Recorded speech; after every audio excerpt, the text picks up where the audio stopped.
The embodied experience that we have of, particularly the embodied visual experience that we have of the relationship between our bodies and space seems to be twofold to me.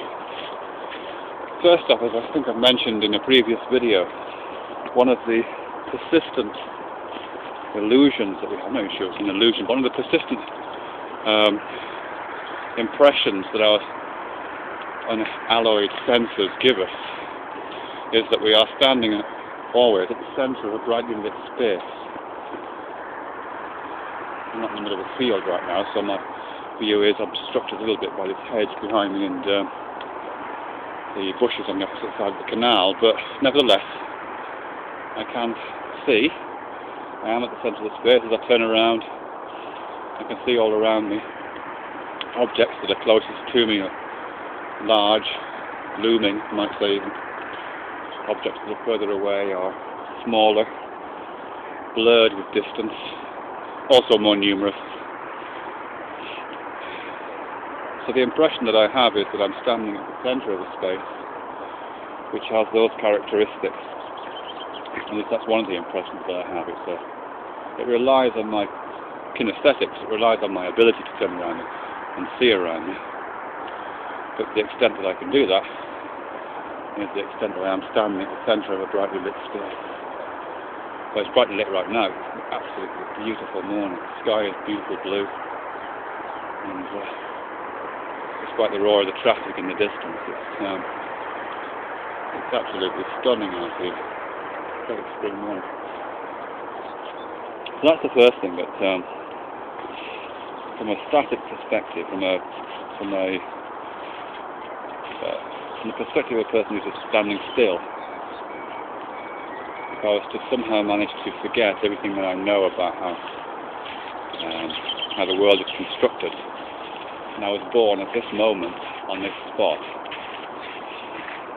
somehow born with my visual senses intact, I would have to conclude, if I am allowed to move my head, I would have to conclude that I'm standing at the centre of a disc. It's probably about 2 miles in diameter, and the edges of those discs, that disc is populated by tiny little things, or lots of them, lots of tiny little things. And close up where I am are a few large objects like trees, and my own hand, especially, which holding this canvas is the largest object around right now, in terms of how much of the vision of the view it obscures, certainly. So that's it, that's the first one. I'm going to start walking forward here. The second overriding impression that I think I get visually, if I'm going to be trying to adopt this kind of Martian naivety, is that there is this brightly lit space, undoubtedly, but it's always in front of me. Well, certainly whilst I'm walking, which I'm doing now, it's always in front of me. I can't see behind me, but to the extent that I have any awareness of behind me at all, which I sort of do because I can see the edges of my eye sockets, the shadow of my nose and so on, which sort of recede backwards.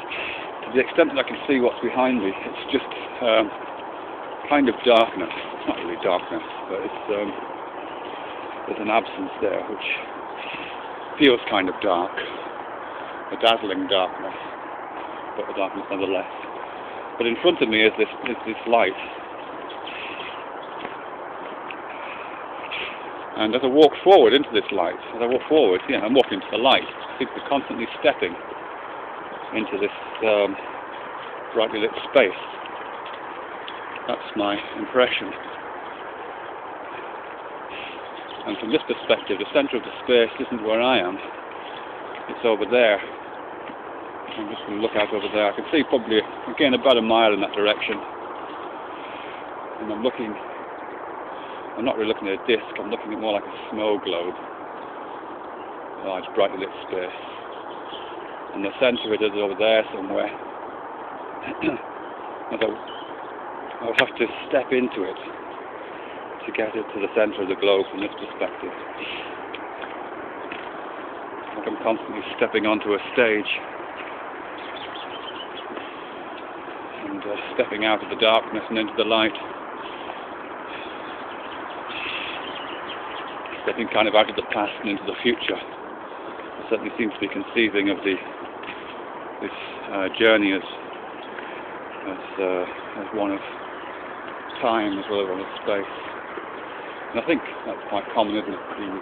Certainly within cognitive linguistics, the dominant metaphor for time is space, and pretty much all cultures, I say pretty much all, I know there are one or two exceptions, but pretty much all cultures conceive of the past as kind of behind them and the future in front of them. In fact, we say things like, it's all behind me now and I'm looking forward to what's happening at the weekend.